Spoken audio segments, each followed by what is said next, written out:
CBD, short for cannabidiol, is a non-psychoactive compound in cannabis responsible for many of cannabis's medical benefits.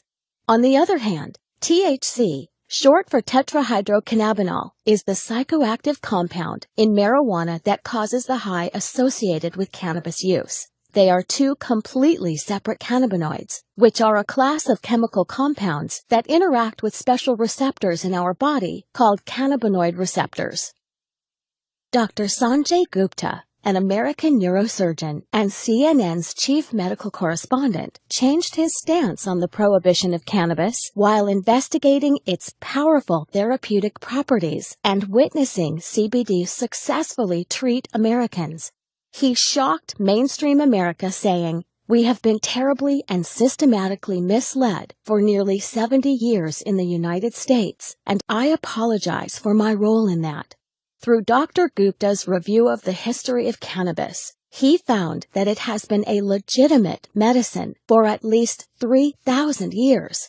And Dr. Gupta isn't alone in supporting cannabis research. The director of the National Institute on Drug Abuse, Dr. Nora Volkov, testified before the Senate saying that CBD appears to be a safe drug with no addictive effects, and the preliminary data suggests that it may have therapeutic value for a number of medical conditions.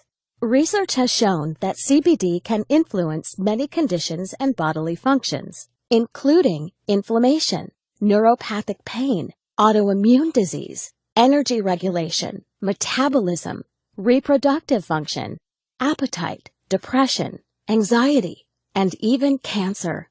But how can one cannabinoid affect so many bodily processes without causing adverse side effects?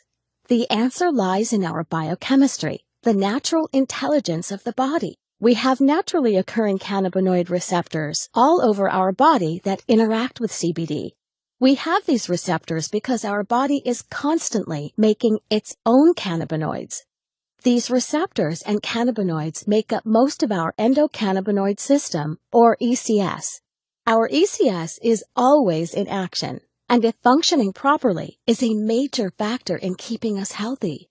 Many doctors now think that some people suffer from an endocannabinoid imbalance, known as clinical endocannabinoid deficiency, or CED. People suffering from CED may benefit by supplementing with cannabinoids such as CBD. CBD is the most abundant cannabinoid in hemp, a cannabis crop the federal government allowed individual states to legalize in the 2014 Farm Bill.